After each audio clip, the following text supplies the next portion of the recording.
Hello friends, welcome back to our UPSC NCERT foundation series.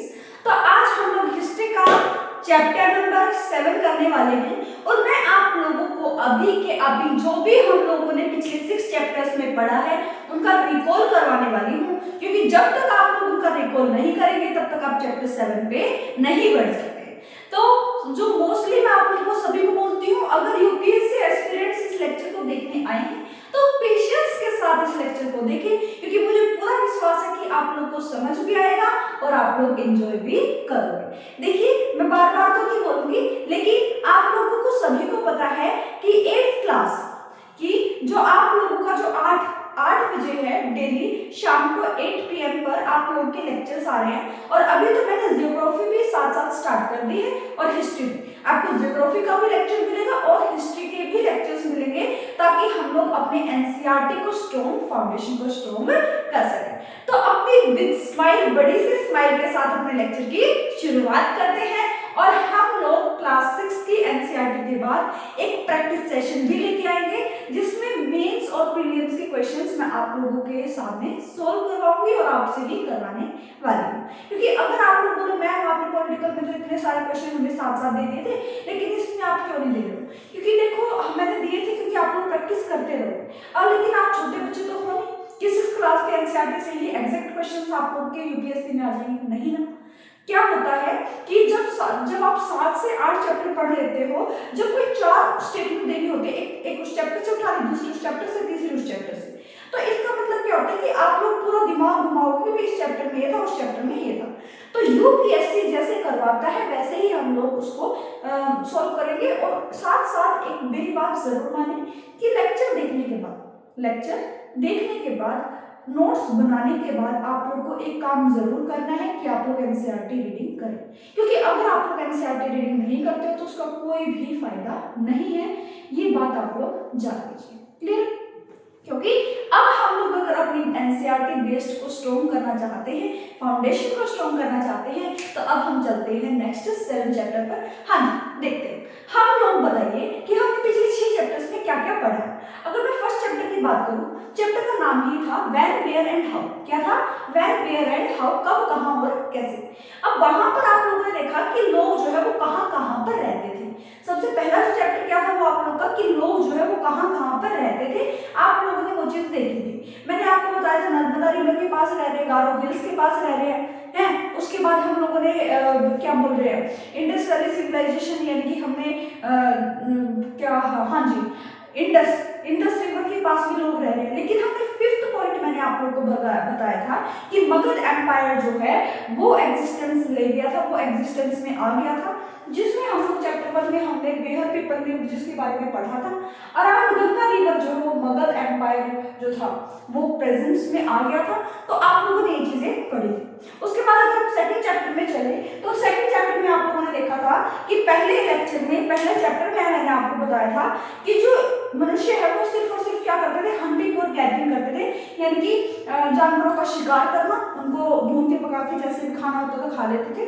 उसके साथ साथ जो है फूड गैदरिंग भी करते थे, फल फ्रूट का भी उनको ध्यान था कि भी ये ऐसे ऐसे खाई जाएगी या फिर इस सीजन में उगेगी। लेकिन हमने सेकंड चैप्टर में क्या पढ़ा कि हम हंटिंग के साथ साथ लोग जो है वो क्या करते हैं, हंटिंग फूड गैदरिंग के साथ साथ लोग जो है फूड कल्टीवेशन भी करना स्टार्ट कर चुके थे। फूड कल्टीवेशन क्या होता है कि जहां पर लोग जो है वो अनाज को उगाना उन्होंने स्टार्ट कर दिया। तो सेकंड चैप्टर में हम लोगों ने देखा hunting gathering to food cultivation की। चैप्टर में क्या था, हंटिंग गैदरिंग के साथ साथ वो किस पर शिफ्ट हो गए थे, फूड कल्टीवेशन, यानी कि जैसे कैसे अनाज उगेगा उन तरीकों को जानने लगे। उसके बाद हम लोगों ने देखा चैप्टर 3 हड़प्पन सिविलाइजेशन के बारे में। हड़प्पन सिविलाइजेशन में आप लोगों को बता चुकी हूं, वहां पर बहुत एक अच्छे 2 शहर हमें देखने को मिले। एक था हमारे पास मोहनजोदाड़ो और दूसरा था हमारे पास हड़प्पा, जिसको हमने इंडस वैली सिविलाइजेशन के नाम से भी जानते हैं। वहां पर आप लोगों ने बहुत सारी चीजें देखी, बहुत सारी चीजें, बहुत अच्छा ड्रेनेज सिस्टम वहां पर प्रेजेंट था। उसके साथ साथ बहुत अच्छी अच्छी पोट्रीज, बहुत अच्छी अच्छी चीजें आप लोगों को देखने को मिलती है, इंस्क्रिप्शंस देखने को मिलती हैं। तो ये बात आप लोगों ने पढ़ी चैप्टर 3 में हड़प्पन सिविलाइजेशन में, जिसको हमने बोल दिया कि सिटीज जो है फ्लरिश, यही पर चैप्टर 2 में जो है वो सिटीज फ्लरिश करने लगी थी। और सिटीज फ्लरिश कर रही है, तो हमने नेक्स्ट चैप्टर में पढ़ लिया कि हड़प्पन सिविलाइजेशन क्या होता है। अगर आपको इतनी बात क्लियर हो गई है तो अब मैं आप लोगों को स्टार्ट करने वाली हूँ चैप्टर 4। चैप्टर 4 में आप लोग क्या देख पा रहे हो, बुक्स एंड ब्यूरियल्स। बुक्स और ब्यूरियल्स के बारे में आप लोग जान जाओगे। बुक्स और ब्यूरियल्स, बुक्स में हम लोगों ने पढ़ा ऋग्वैदिक पीरियड के बारे में, जिसमें आप लोगों को सबसे ओल्डेस्ट जो वेद हम लोगों ने पढ़ा था वो था ऋग्वेद। कौन सा था? ऋग्वेद ओल्डेस्ट वेद माना जाता है। और ब्यूरियल्स की मदद से हम लोगों ने क्या पढ़ा था, मेगालिथ्स के बारे में पढ़ा था, जहां पर जो कब्रें होती है वहां पर क्या क्या चीजें प्रेजेंट होती है। एक बड़े बड़े पत्थर होते हैं जिनको हमने मेगालिथ्स बोला था, और उन कब्रों के अंदर जो है वो क्या होती हैं, बहुत सारे कीमती, जो अमीर अगर वेल्दी जो इंसान है, जो वेल्दी है, जो वो मरा है तो उनके जो घर वाले हैं उनको कुछ कीमती चीज जो कब्र में दफना देते थे, ताकि उनका मानना था कि क्या था, उनका मानना कि भाई अगर वो अगला जन्म लेते हैं तो उनके पास कुछ ना कुछ ऐसी चीजें मिलेगी। लेकिन ये मिथ था। क्या था? मिथ था। अब बुक्स एंड ब्यूरियल्स के बाद पढ़ने के बाद आप लोगों ने देखा, हाँ जी, आप लोगों ने देखा लेटर वैदिक पीरियड, जनपद और महाजनपद के बारे में। किसके बारे में आप लोगों ने पढ़ा? जनपद और महाजनपद के बारे में आप लोगों ने पढ़ा, जिसमें आप लोग बोल सकते हो अर्ली जो है किंगडम, अर्ली रिपब्लिक। इनकी जो किंगडम्स आप लोग को देखने को मिले, छोटे छोटे साम्राज्य आप लोग को देखने को मिले, वो क्या थे? जनपद और महाजनपद। जनपद क्या थे? जहां पर लोग रह रहे थे, जहां पर लोग जो है रह रहे थे, उसी को हमने बोल दिया जनपद। अब वो जनपद जो मोर पावरफुल, ज्यादा पावरफुल हो जाए, ज्यादा शक्तिशाली हो जाए, तो हमने उसको बोल दिया था महाजनपद। क्या बोल दिया था? महाजनपद। ये बात आप लोगों को याद रखनी है। देन उसके बाद हमने चैप्टर 6 पढ़ा, जो हमने परसों ही पढ़ा था, चैप्टर 6, जिसका नाम था birth of Buddhism and Jainism. क्या था? बुद्धिज्म और जैनिज्म का बर्थ क्यों हुआ। मैंने आपको चैप्टर 5 में पढ़ाया था कि जो 4 वर्ग जो थे बहुत ज्यादा चल रहे थे उस टाइम पर। एक था हमारे पास ब्राह्मण, क्षत्रिय, वैश्य और शूद्र। अब क्या हुआ, ब्राह्मण और क्षत्रिय का पहले डोमिनेंस सबसे ज्यादा था, लेकिन जब हमने चैप्टर 6 में पढ़ा तो क्या देखने को मिला हमें कि डोमिनेंस बढ़ गया। ब्राह्मण जो है उनकी वैल्यू ज्यादा बढ़ गई, और क्षत्रिय जो है उनको गुस्सा आया, उनके अगेंस्ट में उन्होंने काम किया।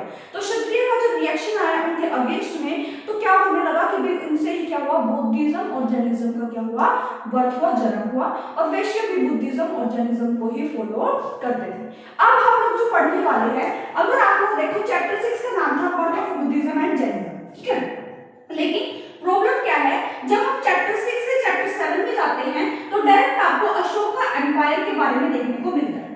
अगर मैं यहाँ पे बात करूँ, आप लोग देखो यहाँ तक आप लोग बिल्कुल अच्छे जा रहे थे, बिल्कुल सीधे जा रहे थे, लेकिन यहाँ पर आप लोगों ने पढ़ा कि आप लोग वैदिक पीरियड में चले गए हो, बहुत पुराने टाइम पर चले गए, 3500 साल पहले, 3500 साल पहले की आप लोग यहाँ पर बात कर रहे थे। लेकिन फिर बुद्धिज्म और जैनिज्म के बर्थ होने के बाद अगर आप लोग यहाँ से चैप्टर 6 से चैप्टर 7 की तरफ जाते हैं, चैप्टर 6 से चैप्टर 7 की तरफ जाते हैं, तो आप लोग क्या देख पा रहे हो कि बुद्धिज्म और जैनिज्म का बर्थ हुआ, जिसमें आप लोगों ने गौतम बुद्ध और महावीर के बारे में पढ़ा, वर्धमान महावीर के बारे में पढ़ा। लेकिन अब डायरेक्ट अशोक मौर्य पीरियड के बारे में चले जाना, इसके बीच की जो स्टोरी है, इसके जो बीच की जो कहानी है या फिर स्टोरी आप लोग मान के चलिए हिस्ट्री है, उसी को हमने बोल दिया प्री मौर्य पीरियड। यानी कि मौर्य के पीरियड से पहले क्या क्या चीजें हुई उसी को हमने बोल दिया प्री मौर्य पीरियड। देखो मैं नहीं चाहती कि आप लोग लिंक को तोड़ो, हिस्ट्री एक ऐसी चीज है, अगर आप लोग हर एक चैप्टर को अलग अलग समझ के करोगे तो आपको कुछ समझ नहीं आएगा।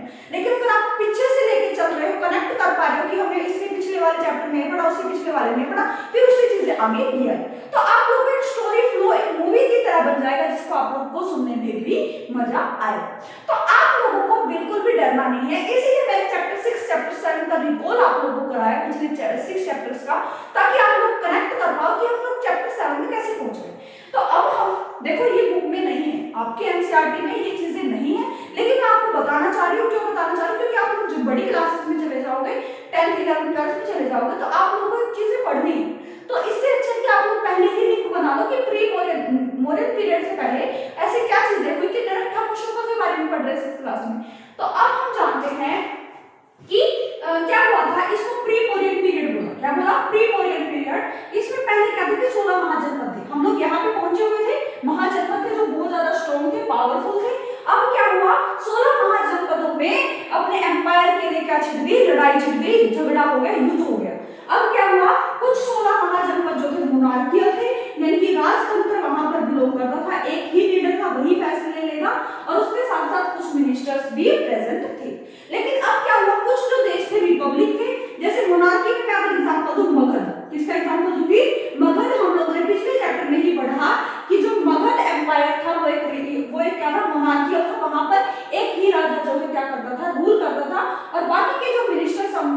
सजा ले ली जाती थी। लेकिन रिपब्लिक में मैंने आप लोगों को वज्जी एम्पायर के बारे में पढ़ाया था।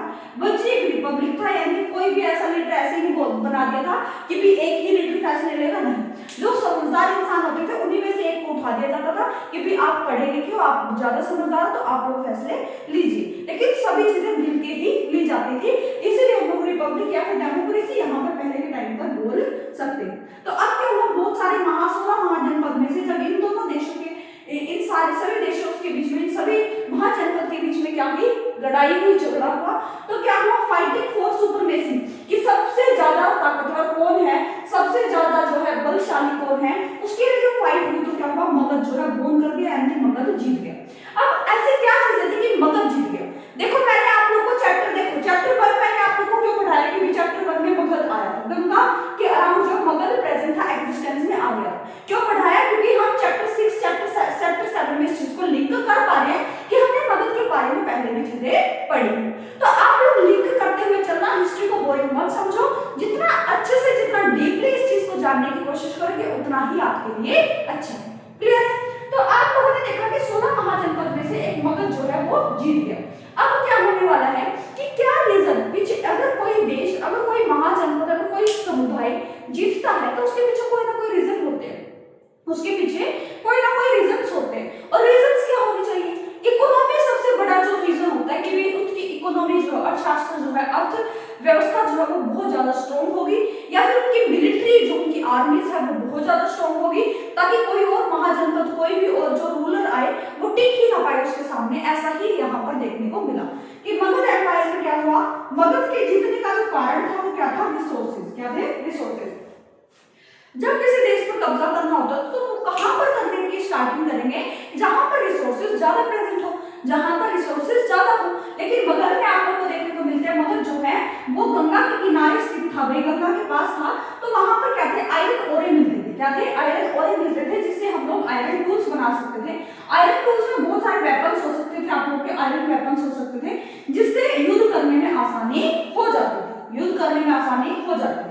अब आता है जियोग्राफिकल लोकेशन जो है बहुत अच्छी थी, जब गंगा के किनारे, जब गंगा के पास वो लोग रह रहे हैं, मगध एम्पायर है प्रेजेंट है, तो वहां पर क्या हुआ, फर्टाइल लैंड प्रेजेंट है, यानी कि वहां पर अनाज की कोई कमी नहीं है, क्योंकि वहां पर जो भूमि है वो बहुत ज्यादा क्या है, उपजाऊ है। उसके बाद क्या है, एग्रीकल्चर बहुत अच्छी हो रही है, अनाज अच्छे से उग रहा है। उसके बाद स्ट्रॉन्ग मिलिट्री ऑर्गेनाइजेशन मगध के पास प्रेजेंट थी, यानी कि बहुत सारी मिलिट्री, यानी कि बहुत सारे सैनिक तो थे। उसके साथ साथ आप लोगों को क्या देखने को मिलता है कि वहां पर जो है फॉरेस्ट था, तो वहां पर हॉर्सेस है, एलिफेंट है, वहां पर वो भी प्रेजेंट थे। अब देखो इतना बड़ा एलिफेंट होता है, वो चूर चूर कर देगा भाई, एक पैर से 4 इंसान को मार सकता है, इतनी ज्यादा पावरफुल है। अब आप देखो मगध के रीजन क्या थे भाई, आयरन टूल्स उसके पास है, आयरन वेपन्स है उनके पास, रिसोर्सेज अच्छे हैं, उसके साथ साथ जियोग्राफिकल लोकेशन अच्छी है, फर्टाइल लैंड है, तो उनको अनाज की भी कमी नहीं होने वाली है। उसके बाद आप लोग देख पा रहे हो कि थर्ड में क्या था, मिलिट्री जो एक्सपेंशन था या फिर मिलिट्री ऑर्गेनाइजेशन थी वो भी बहुत अच्छी थी। वहां पर हॉर्सेस, एलिफेंट्स, इतने तगड़े तगड़ी चीजें थी जिससे जो और महाजनपद है वो मुकाबला नहीं कर पा रहे थे। क्लियर? तो मगध के जीतने के कारण क्या थे, ये बात आप लोगों को पता चली होगी। उसके बाद अगर मैं बात करूं मगध की विक्ट्रियस, मगध कैसे जीता भाई, क्यों जीता है, हमने देख लिया रीजन क्या कारण थे।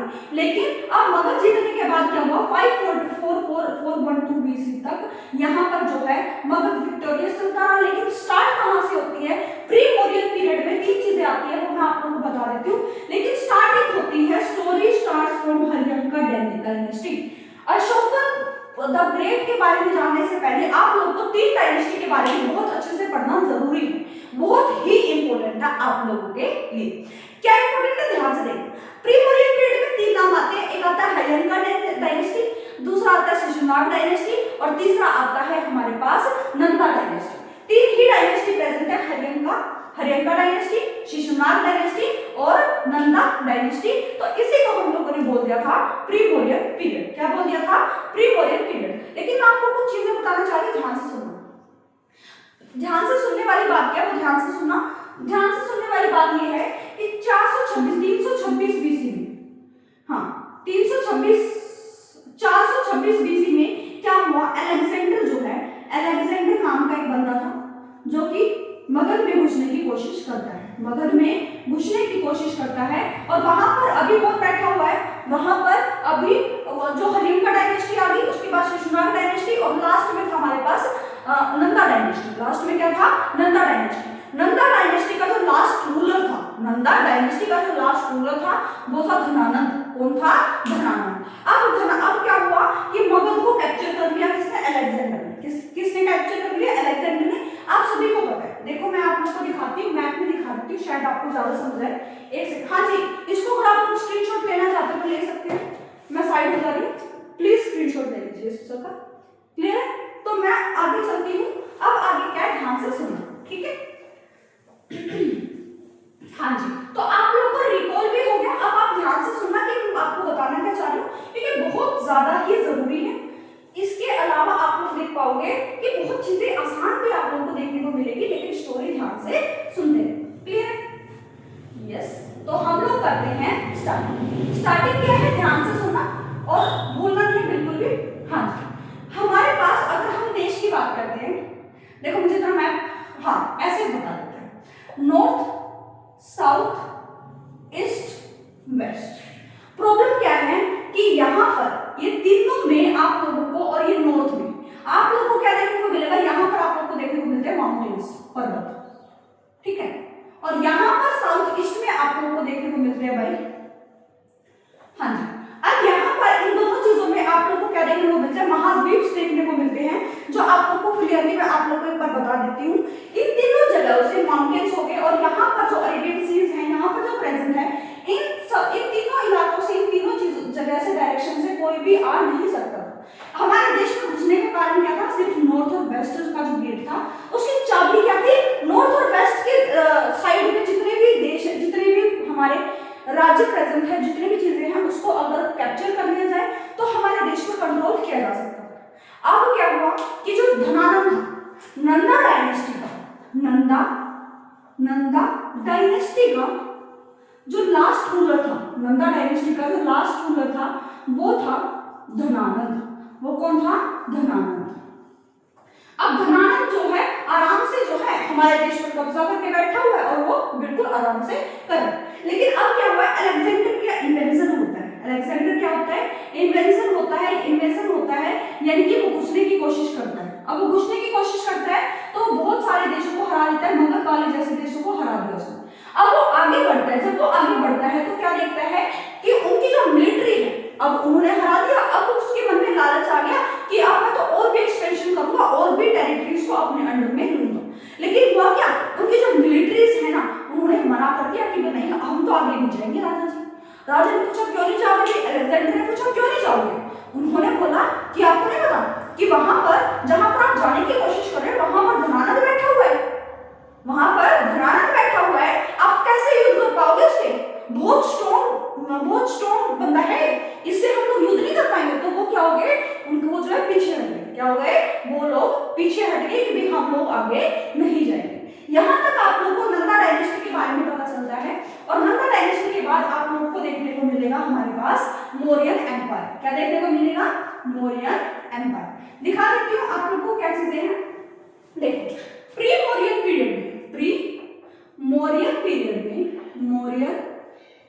पीरियड में आप लोगों को 3 डायनेस्टी देखने को मिलती है। फर्स्ट आता है हमारे पास हरियंका डायनेस्टी। क्या आता है, हरियंका डायनेस्टी हमारे पास आती है।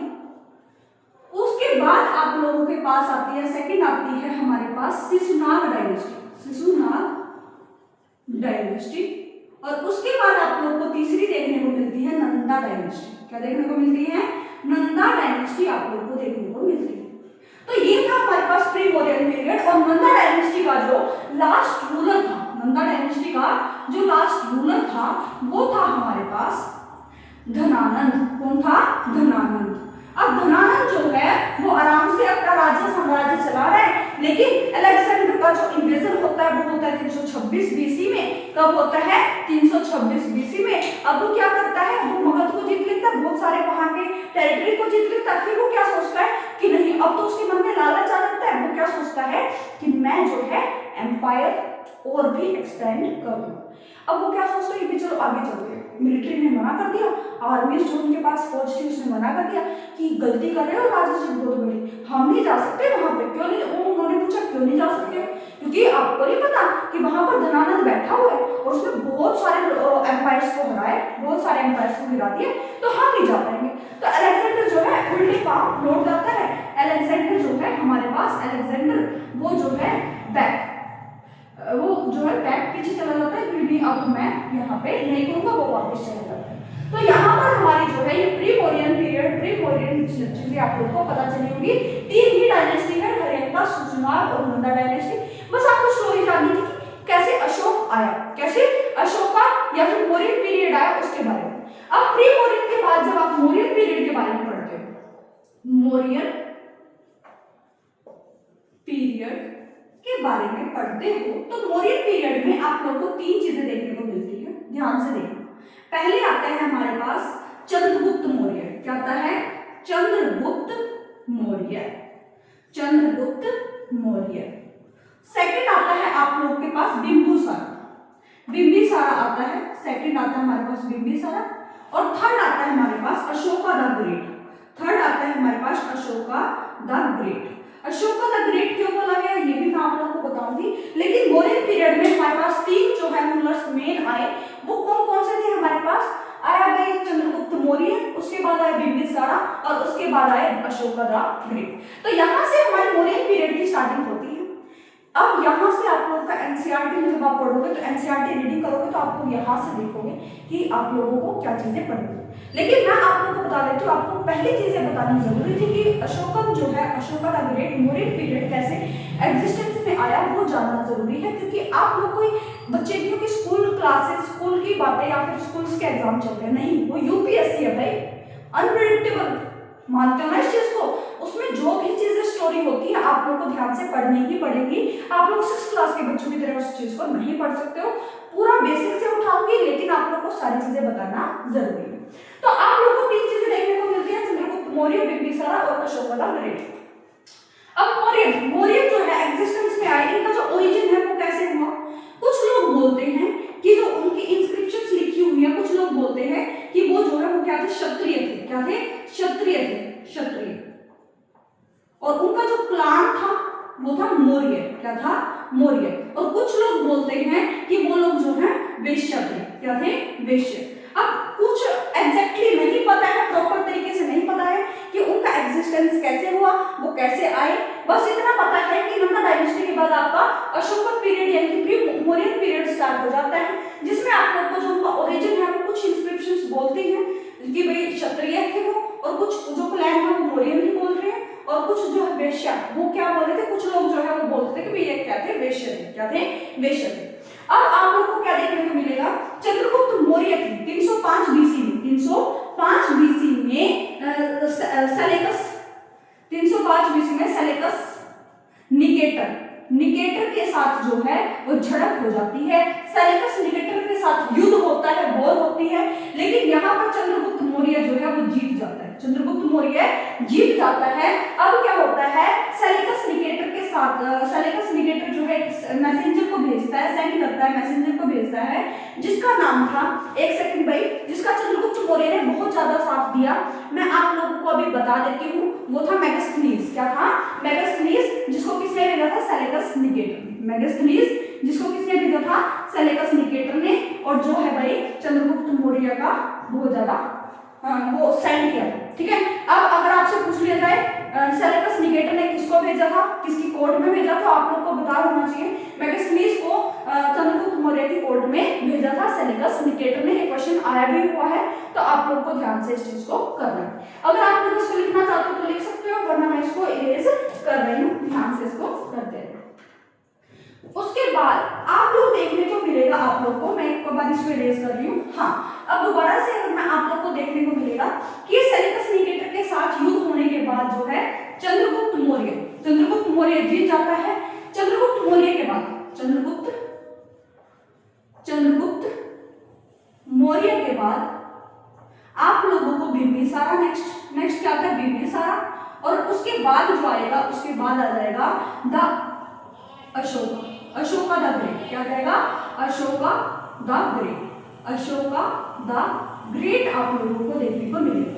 अब आपको इस किंगडम में, इस एम्पायर में आप लोगों को सिर्फ और सिर्फ अशोका के बारे में पढ़ना है, उसके अलावा आप लोगों को कुछ भी नहीं पढ़ना है। तो ध्यान से इस लेक्चर को देखते हैं। अशोका के बारे में क्या चीजें हैं, आप लोग 6 चीजें हैं, ध्यान से लिख लेना इसको।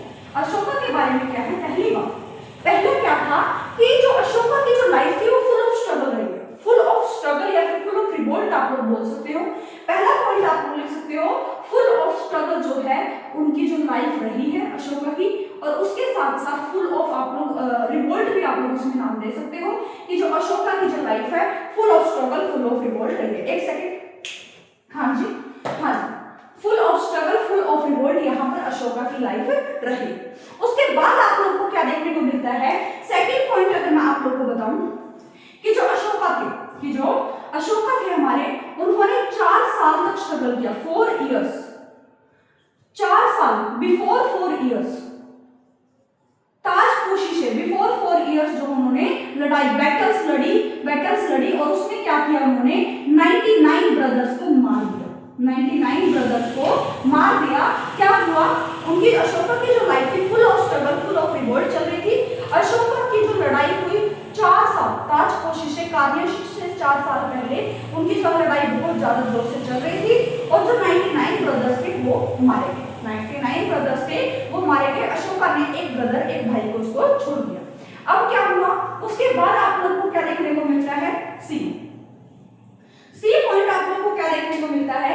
तीसरा पॉइंट आप लोगों को देखने को मिलेगा कि यहाँ पर आप लोगों को क्या पता चलेगा कि जो है फुल ऑफ जो है आप लोगों को देखने को मिलेगा, खून खराबा बहुत ज्यादा हो जाता है। जब ये मारे जाते हैं ना, खून खराबा बहुत ज्यादा हो जाता है और उनका जो है मूड खराब हो जाता है कि अशोका की भी देखो मैंने कितने को मार दिया, कितनी चीजें कर दी। या फिर आप लोग यहाँ पर सी पॉइंट पे खून खराबा मत लिखिए, यहाँ पे लिखिए कि अशोका जो है अपने मैसेजेस को कैसे पहुंचाता था लोगों के साथ, अपने मैसेजेस को, अपने जो विचार थे उनको कैसे लोगों तक पहुंचाता था। वो तो messages through inscriptions, messages through inscription, inscription के थ्रू जो है अशोका जो है वो क्या करता था? मैसेजेस पहुंचाता था। और उसमें भी आप लोगों को 2 चीजें देखने को मिल जाएंगी। 2 चीजें क्या है? एक है पिलर, पिलर पे आप लोगों को चीजें देखने को मिल जाएगी, हाँ, पिलर और रोप्स। यहाँ पर आप लोग को ये सारी चीजें देखने को मिलेगी। इस तरीके से जो अशोका है वो जो है अपने विचार प्रदर्शन करता था, या फिर मैसेजेस आप लोग को देखने को मिल जाएंगे। अगर आप लोग को समझ आया तो यहाँ पर अब आपको फोर्थ क्या है? अब जो खून खराबा होता है वो किसके साथ होता है? कलिंग वॉर होती है। क्या होती है? कलिंग वॉर होती है, जिसमें जो है अशोका जीत भी जाता है, अशोका जीत भी जाता है। अब लेकिन होता क्या है कि बहुत ज्यादा खून खराबा होता है, बहुत ज्यादा खून खराबा होता है और बहुत ज्यादा नुकसान होता है लोगों का। बहुत सारे हजारों, सैकड़ों, लाखों लोग जो है मारे जाते हैं, लाखों लोग जो है मारे जाते हैं। ये बात आप लोग को ध्यान रखना है। उसके बाद जो है आप लोग को ई पॉइंट आप लोग को देखने को मिलेगा। उसके बाद अशोका का थंब था। क्या था? अशोका का थंब था। ये बात मैं आप लोगों को आगे डिस्कशन करूंगी। ये 5 पॉइंट्स आप लोगों को याद में रखने ही रखने हैं। अगर आप लोग चाहो तो इसको नोट कर सकते हो। उसके बाद हम लोग आगे बढ़ते हैं कि इसके बाद हम लोगों ने क्या देखा। हाँ जी, क्लियर है? तो अब हम इसको इरेज करते हैं। ध्यान से आगे देखना कि अशोका की जो है आगे लाइफ कैसे चली। हाँ जी, अब क्या है, कुछ जो सिटीज हैं, एम्पायर्स में सिटीज हैं, सिटीज इन द एम्पायर। अब नेक्स्ट पॉइंट लिखिए, cities in the empire. Empire में कौन कौन सी सिटीज प्रेजेंट थी, उस साम्राज्य में प्रेजेंट थी, आप लोगों को ये बताना है। फर्स्ट आता है हमारे पास पाटलिपुत्र। क्या आता है? पाटलिपुत्र। पाटलिपुत्र जो है वो क्या थी? कैपिटल थी। क्या थी? कैपिटल थी। मेन जो था हमारा अशोकन एम्पायर का, मौर्यन एम्पायर का, उसमें जो मेन चीज थी वो क्या थी? पाटलिपुत्र, जो कि कैपिटल थी। उसके बाद आप लोग को देखने को मिलता है, हाँ, पाटलिपुत्र। पाटलिपुत्र के बाद आप लोग को देखने को मिलेगा तक्षशिला। क्या देखने को मिलेगा? तक्षशिला। तक्षशिला। तक्षशिला के बाद कोई सिटी जो आप लोगों को देखने को मिलेगी वो है आप लोगों के पास उज्जैन। क्या है? उज्जैन आप लोगों को देखने को मिलेगा। यहाँ पर जो है लोग जो है वो रह रहे थे। Who people live। यहाँ पर जो है आप लोगों को कौन कौन देखने को मिल जाएंगे? मर्चेंट्स। क्या देखने को मिल जाएंगे? मर्चेंट्स देखने को मिल जाएंगे, ट्रेडर्स देखने को मिल जाएंगे, या फिर आप लोगों को मर्चेंट्स, ट्रेडर्स, और आप लोगों को क्या देखने को मिल जाएगा, स्ट्रक्चर्स देखने को मिल जाएंगे यहाँ पर आप लोगों को। ठीक है, अब सिटीज में आप लोग को ये चीजें देखने को मिलती है। उसके बाद आप लोग तक्षशिला जो है आप लोग का उसका जो साम्राज्य है वो वेस्ट से ईस्ट की तरफ जाता है, वेस्ट से ईस्ट की तरफ जाता है। ये जो रूट है वो वेस्ट से ईस्ट की तरफ जाता है, अगर आप लोग मैप में देखते हो तो ये चीजें आप लोगों को ध्यान में रखनी है। उसके बाद अगर मैं अदर एरियाज की बात करती हूँ, उसके बाद अगर मैं अदर एरियाज की बात करती हूँ, बाकी एरियाज की अगर मैं बात करूँ तो यहाँ पर आप लोगों को क्या देखने को मिलेगा, विलेजेस। क्या देखने को मिलेगी, विलेजेस। विलेजेस में जो लोग हैं वो क्या है, फार्मर्स। क्या है, फार्मर्स। और उसके बाद क्या है, हर्डर्स। फार्मर्स यानी कि जो है किसान है, और हर्डर्स यानी कि जो पशुपालन करते हैं उसको हर्डर बोलते हैं। उसके बाद सेकंड आता है हमारे पास फॉरेस्ट। वहां पर फॉरेस्ट प्रेजेंट है। फॉरेस्ट जो है वो सेंट्रल में प्रेजेंट है, यानी कि पूरे सेंटर में। ठीक है, फॉरेस्ट में आप लोगों को क्या है, हनी देखने को मिल जाएगा, बहुत सारे जो है आप लोगों को एलिफेंट्स, हॉर्सेस, यहाँ पर ऐसी ऐसी चीजें आप लोगों को देखने को मिलेगी। क्लियर। और यहाँ पर आप लोग को हंटिंग, लोग जो है हंटिंग करते हुए भी नजर आ सकते हैं, हंटिंग वाले। ये भी आप लोगों को याद रखनी है। क्लियर हो। उसके बाद अगर मैं आप लोगों से बताऊं, उसके बाद जो है एम्पायर में रूल कैसे कैसे हो रहा था, रूल कैसे कैसे किया जा रहा था, ये भी मैं आप लोगों को बता देती हूँ। यहाँ पे rulers in the rule in the empire, पूरे साम्राज्य में रूल कैसे हो रहा था, ये भी आप लोग को जानने की जरूरत है। ठीक है, कुछ तो हमारे यहाँ पर क्या है, जो कुछ जो एम्पायर से रिलेटेड, एम्पायर के आसपास जो चीजें थी वो जो है डायरेक्ट रूल की जाती थी। क्या थी, डायरेक्ट रूल की जाती थी एम्परर के through, direct rule by emperor. क्या, एम्परर। उसके साथ साथ क्या होता था कि अगर एम्परर के साथ साथ कुछ जो है, कुछ मिनिस्टर्स, कुछ जो है लोगों को अपॉइंट किया जाता था, मिनिस्टर्स को अपॉइंट किया जाता था, मिनिस्टर्स को अपॉइंट किया जाता था। अब मिनिस्टर को अपॉइंट किया जाता था टैक्स कलेक्ट करने के लिए। किसके लिए, टैक्स कलेक्ट करने के लिए मिनिस्टर्स को अपॉइंट किया जाता था। उसके साथ साथ आप लोग को क्या देखने को मिलेगा, अगर इनका जो आज्ञा है, इनके कार्य को अगर वो कुछ दे रहे, काम दे रहे, अगर गांव वाले या फिर इस एरिया के लोग जो है उसको डिसोबे कर देते हैं, मानते नहीं है, तो क्या होगा यहाँ पर कि यहाँ पर उनको पनिशमेंट देने का भी राइट था। ही कुड पनिश, वो जो है उनको पनिश कर सकते थे। और इनके ऊपर भी कुछ स्पेशल सीक्रेट लोगों को बैठाया जाता था, स्पेशल सीक्रेट पीपल्स को बैठाया जाता था, ताकि इन पर भी नजर रखी जा सके। उसके बाद आप लोग को देखने को मिलेगा, डायरेक्ट रूल हो गया। उसके बाद आप लोग कुछ प्रोविंसेस देखने को मिलेगी, प्रोविंसेस देखने को मिलेगी। अब यहाँ पर जो है प्रोविंसेस को कंट्रोल, डायरेक्ट कंट्रोल तो नहीं, इनडायरेक्ट कंट्रोल किया जाता था। इनडायरेक्ट कंट्रोल किया जा रहा है पाटलिपुत्र के द्वारा, पाटलिपुत्र के द्वारा जो है इनडायरेक्ट कंट्रोल किया जा रहा है। उसके बाद कुछ जो फॉरेस्ट एरियाज थे, फॉरेस्ट एरिया से वो क्या चाह रहे थे कि उनको क्या क्या चीजें मिल जाए, फॉरेस्ट एरिया से वो चाह रहे थे उनको मिल जाए भाई हनी, एलिफेंट, हॉर्सेस, ये सारी चीजें अगर उनको मिल जाए तो उनकी आर्मी जो है वो बहुत ज्यादा स्ट्रॉन्ग हो जाए। अगर आपको इतनी बातें समझ आई है तो अब हमारा लास्ट टॉपिक रहता है, बिल्कुल स्माइल के साथ करते रहे, ध्यान से सुनते रहे, आप लोगों को सारी चीजें समझ आएंगी। अब हम देखते हैं लास्ट जो पॉइंट रहता है, जो मैंने आपको बताया था कि मैं अभी थोड़ी देर में एक्सप्लेन करूंगी, तो उसका टाइम आ चुका है एक्सप्लेन करने का, ध्यान से उस चीज को सुनिए। ठीक है, हाँ जी।